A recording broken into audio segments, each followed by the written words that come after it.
मित्रहो नमस्कार. संजय राऊतांनी वेगवेगळे घोटाळे समोर आणलेत आणि त्याच घोटाळ्यासंबंधी मी आपल्याशी चर्चा करणार आहे.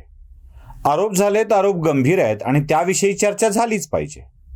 देवेंद्र फडणवीसांच्यावरती आरोप झालेत, किरीट सोमय्यांच्यावरती आरोप झालेत, अन्य लोकांच्यावरती आरोप झालेत आणि ते काय आहे हे आपल्याला बघायला पाहिजे. सगळ्यात पहिल्यांदा एक आरोप जो आहे तो यांच्या सुधीर मुनगंटीवारांच्यावरती आरोप आहे आणि तो आरोप आहे मुलीच्या लग्नामध्ये काही कोटी रुपयांचा गालीचा अंथरल्याचा. त्यात सुधीर मुनगंटीवारांनी आपलं उत्तर देऊन टाकलेलं आहे, त्यामुळं त्यात मला फारसं गांभीर्य वाटत नाही. पण दोन आरोपांच्या बाबत मात्र मला गांभीर्य वाटतं. एक देवेंद्र फडणवीस यांच्यावरती झालेला आरोप आणि दुसरा किरीट सोमय्या यांच्यावरती झालेला आरोप. या दोन्हीही आरोपांच्या बाबतलं सत्य आपण जाणून घेतलं पाहिजे. देवेंद्र फडणवीसांच्यावरती सुद्धा दोन प्रकारचे आरोप झालेले आहेत. एक म्हणजे हरियाणाच्या दूधवाल्याची संपत्ती वाढली. खरं तर हा प्रश्न मला खूप मोठा पडतो की कसं काय असं होऊ शकतं, हरियाणाच्या दूधवाल्याची संपत्ती वाढली म्हणून त्याला फडणवीस जबाबदार. बघूया ते काय पुढे यथावकाश होईल. आणि दुसरा जो आरोप आहे तो म्हणजे महा-IT घोटाळा. महाराष्ट्र सरकारने आपल्या वेगवेगळ्या विभागांना IT सपोर्ट मिळण्यासाठी एक महा-IT कंपनी स्थापन केली आणि त्या महा-IT कंपनीमध्ये 25,000 कोटींचा घोटाळा झाल्याचा आरोप संजय राऊतांनी केलेला आहे. माझा दावा असा आहे की संजय राऊतांना देवेंद्र फडणवीसांचं नाव सांगून उद्धव ठाकरेंचा घोटाळा समोर आणायचा आहे. होय, मी धाडसानं बोलतोय, मी जाणीवपूर्वक बोलतोय, मी जबाबदारीने बोलतोय. संजय राऊत यांना उद्धव ठाकरे यांचा घोटाळा पुढे आणायचा आहे, कारण महा-IT जी काही कामं चालतात त्यात उद्धव ठाकरे यांच्या पोरसौदा नातेवाईकाचा सहभाग अधिक आहे आणि त्यात संजय राऊत यांना कोणताही सहभाग घेता येत नाही. याचा राग कदाचित संजय राऊतांच्या मनामध्ये असावा, म्हणूनच त्यांनी हा विषय काढलाय. देवेंद्र फडणवीस यांना अडचणीत आणायचं असेल तर संजय राऊतांनी देवेंद्र फडणवीसांच्या कारकिर्दीत घडलेल्या घटनांचा उल्लेख केला असता, ना की उद्धव ठाकरे यांच्या कारकिर्दीत घडलेल्या घटनांचा. कसं ते मी तुम्हाला जरा नीट समजावून सांगतो, काही आकडेही दाखविणार आहे. जरा बघूया. Maharashtra information and technology corporation महा-IT या नावाची एक कंपनी महाराष्ट्र सरकारनं स्थापन केली आहे आणि या कंपनीचा स्थापना दिनांक आहे 6 ऑक्टोबर 2016. 14ला फडणवीसांचं सरकार सत्तेवरती आलं आणि ऑक्टोबर 2016ला म्हणजे 16च्या शेवटी ही कंपनी स्थापन करण्यात आली. देवेंद्र फडणवीसांना या कंपनीचा म्हणजे देवेंद्र फडणवीसांच्या काळामध्ये या कंपनीचा व्यवहार हा 17 ऑक्टोबर, नोव्हेंबर, डिसेंबर, जानेवारी, फेब्रुवारी, मार्च म्हणजे 16-17चं आर्थिक वर्ष अर्ध, 17-18चं आर्थिक वर्ष पूर्ण आणि 18चं आर्थिक वर्ष 18-19चं आर्थिक वर्ष, असा 2.5 वर्षाचा कार्यकाल या देवेंद्र फडणवीसांच्या कारकिर्दीमध्ये मिळालेला आहे या महा-IT कंपनीला. आता या कार्यकालामध्ये महा-IT कंपनीचा व्यवहार किती झालाय हे देखील तपासणं आवश्यक आहे. काही लोकांनी महा-IT कंपनीची बॅलन्स शीट काढली आणि त्यात असं लक्षात आलं की साधारणतः मागील 5 वर्षात म्हणजे चालू आर्थिक वर्षाचं बॅलन्स शीट न घेता, आता 22 मार्च संपायच्या आत म्हणजे 21-22 बॅलन्स शीट न घेता 31 मार्च 2021 पर्यंतचं बॅलन्स शीट काढल्यानंतर एक गोष्ट अशी लक्षात येते आहे की या कंपनीचा टोटल टर्नओव्हर 3,836 कोटी रुपयांचा आहे. महा-IT कंपनीचा पूर्ण टर्नओव्हर हा 3,836 कोटी रुपयांचा आहे. ज्या कंपनीचा टर्नओव्हरच 3,836 कोटी रुपयांचा आहे त्या कंपनीत 25,000 कोटी रुपयांचा भ्रष्टाचार झाल्याचा संजय राऊत यांचा दावा भंपक, फालतू आणि लक्ष न देण्याजोगा असा वाटतो. अगदीच साधारण शब्दात सांगायचं झालं तर राऊतांनी अगदीच चिल्लर अशा स्वरूपाचे आरोप केलेले आहेत. आता हे असं जरी भाजपवाले म्हणत असले म्हणजे भाजपवाल्यांच्या या मताशी मी सहमत नाही. म्हणजे सोमय्या, फडणवीस, चंद्रकांत पाटील, राणे ही भाजपची मंडळी असं म्हणत असली, म्हणजे अतुल भातखळकर सुद्धा, की अत्यंत भंपक आरोप संजय राऊतांनी केलेले आहेत, चिल्लर आरोप संजय राऊतांनी केलेले आहेत. या भाजपच्या मंडळींना मला सांगायचं आहे, संजय राऊतांनी केलेले आरोप हे चिल्लर आणि भंपक नाही आहेत. हे आरोप गंभीर आहेत, अत्यंत गंभीर आहेत.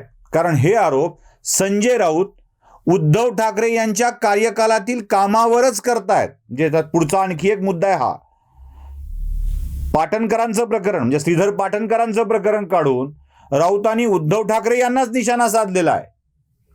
बंगल्यांचं प्रकरण काढून, 19 बंगल्यांचं प्रकरण काढून रश्मी ठाकरे यांच्यावरच निशाणा साधलेला आहे. आता या भ्रष्टाचाराच्या प्रकरणात देखील राऊतांनी उद्धव ठाकरे यांच्यावरच निशाणा साधलेला आहे. कसं ते आता समजावून सांगतो.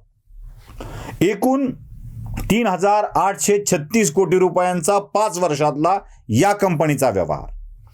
देवेंद्र फडणवीस यांच्या कालखंडामध्ये या कंपनीने जो व्यवहार केला आहे त्याचे आकडे मी तुम्हाला सांगतो. साधारणतः 361 कोटी रुपयांचा व्यवहार या कंपनीनं देवेंद्र फडणवीसांच्या कारकिर्दीत केलेला आहे. जी काही कारकीर्द फडणवीसांना मिळालेली आहे त्या 361 कोटी रुपयांचा व्यवहार आहे. आणि या व्यवहारात 70 कोटी रुपयांचा फायदा कंपनीला झालेला आहे. समजा या 361 कोटी रुपयात जरी गैरव्यवहार असेल तरी 70 कोटी रुपयांचा फायदा दिसतो आहे. म्हणजे 25,000 कोटीचा दावा इथे फेल ठरतो. फडणवीसांची सत्ता 19ला गेली आणि त्यानंतर राज्याच्या मुख्यमंत्रीपदावर उद्धव ठाकरे बसले. आता या कंपनीमधल्या बहुतेक निर्णयाची जबाबदारी किंवा लक्ष घालण्याचं काम उद्धव ठाकरे यांचे निकटवर्तीय करतात. नुसतं निकटवर्तीय नाही, राजकीय निकटवर्तीय नाही, नातेवाईक निकटवर्तीय करतात. आता मी तुम्हाला सांगणार आहे, 19-20 या आर्थिक वर्षामध्ये ज्या काळात उद्धव ठाकरे मुख्यमंत्री होते त्या काळात या कंपनीचा टर्नओव्हर 1,373 कोटी रुपयांचा आहे. आणि या 1,373 कोटी रुपयामध्ये कंपनीला 4 कोटी रुपयांचा फायदा झाला आहे. देवेंद्र फडणवीसांच्या कालखंडामध्ये 361 कोटी रुपयांचा टर्नओव्हर होतो, कंपनीला 70 कोटीचा फायदा होतो. उद्धव ठाकरे यांच्या कारकिर्दीमध्ये कंपनीला 373 कोटी रुपयांचा टर्नओव्हर होतो आणि फायदा मात्र 4 कोटी रुपयांचा होतो. आता पुढे 20-21 या आर्थिक वर्षातली स्थिती काय ते आपण बघूया. 20-21 या आर्थिक वर्षामध्ये कंपनीचा टर्नओव्हर 1,373 कोटीवरून 1,698 कोटीवरती जातोय. 1,698 कोटीवरती. आणि या वर्षात या कंपनीचा फायदा 17 कोटी रुपयांवरती जातोय. मी पुन्हा आठवण करून देतो, 361 कोटी रुपयांच्या व्यवहारात फडणवीसांच्या कारकिर्दीमध्ये 70 कोटी रुपयांचा फायदा होतो आणि 1,698 कोटी रुपयांच्या व्यवहारामध्ये 17 कोटी रुपयांचा फायदा होतो. चित्र स्पष्ट आहे. देवेंद्र फडणवीसांच्या कारकिर्दीमध्ये 361, तर त्यानंतरच्या कारकिर्दीमध्ये जवळपास 3100-3200 कोटी रुपयांचा व्यवहार होतो आणि त्यात 17 आणि 4 21 कोटी रुपयांचा फायदा होतो. हा फडणवीसांच्या फायद्याच्या निम्म्यापेक्षा कमी आहे, 30-40% अगदी. मग गैरव्यवहार कुठे झालाय? जर फडणवीसांनी 1000 कोटीचा सुद्धा व्यवहार केलेला नाही आहे आणि त्यात 25,000 कोटी रुपयांचा राऊत भ्रष्टाचाराचा आरोप करतायत. उलट पक्षी उद्धव ठाकरे यांच्या कारकिर्दीमध्ये याच कंपनीचा अधिक व्यवहार झालेला आहे आणि संजय राऊत याच व्यवहाराकडे अंगुली निर्देश करतायत का? हाच व्यवहार त्यांना दाखवायचा आहे का? हा देखील प्रश्न पडल्याशिवाय राहत नाही. मी पुन्हा म्हणतोय, संजय राऊतांना याबाबतचा जो निशाणा साधायचा आहे तो उद्धव ठाकरे यांच्यावरतीच साधायचा आहे. उद्धव ठाकरे यांनाच अडचणीत आणायचं आहे असं सगळं दिसत आहे. कारण एकूण व्यवहार जर तेवढा नाहीच आहे, चला ठीक आहे, दुसरा विषय मांडू शकले असते की तसा व्यवहार न कर दाखवलेला आहे, पण कंपनी जास्तीत जास्त काळ चालली आहे ती उद्धव ठाकरे यांच्या कारकिर्दीमध्ये चालली आहे. तिथे नफ्यातला फरक देखील आपल्या लक्षात येतोय, तिथे एकूण व्यवहारातला फरक देखील आपल्या लक्षात येतोय. त्यांची बॅलन्स शीट देखील आपल्या समोर येते आहे. अशा स्थितीमध्ये संजय राऊतांनी उद्धव ठाकरे यांचेच घोटाळे बाहेर काढण्याचं नक्की केलं आहे का? आता हे नातेवाईक देखील रश्मी ठाकरे यांच्या कुटुंबाकडून असल्याचं समजतं. असं असेल तर रश्मी ठाकरेंच्या 19 बंगल्यांचं प्रकरण, रश्मी ठाकरेंच्या माहेरचं म्हणजे श्रीधर पाटणकरांच्या जमिनीचं प्रकरण आणि आता रश्मी ठाकरे यांचे नातेवाईक हस्तक्षेप करत असलेल्या महाआयटीचं प्रकरण, अशी 3 प्रकरणं संजय राऊत काढतात आणि त्यात रश्मी ठाकरेंना अडचणीत आणण्याचा प्रयत्न करतात. सामनाच्या संपादक असलेल्या रश्मी ठाकरे संजय राऊतांच्यासाठी अडचणीच्या ठरतायत का? रश्मी ठाकरे आणि संजय राऊत यांच्यामध्ये फारसं जुळत नाही आहे का? संजय राऊतांना त्यांचे विषय माध्यमांच्या समोर आणून रश्मी ठाकरे यांना अडचणीत आणायचं आहे का?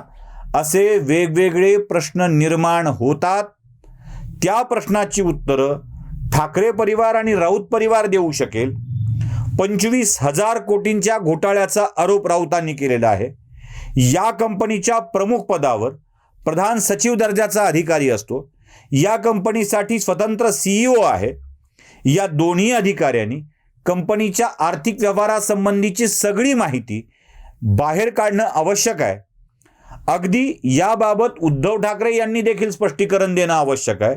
शाब्दिक कोट्या न करता, फाडून काढू, भ्रष्टाचाराचा कोथळा बाहेर काढू असं न म्हणता, कोथळाच बाहेर काढायचा असेल तर तो आकड्यांचा काढावा, पैशांचा काढावा आणि स्पष्टपणे मांडावं.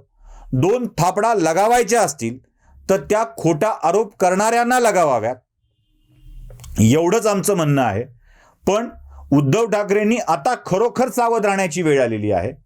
चंद्रकांत पाटील भाजपचे अध्यक्ष म्हणाले होते की त्यांनी म्यूटचं बटन दाबावं संजय राऊतांचं म्यूटचं बटन दाबण्याची वेळ आली आहे.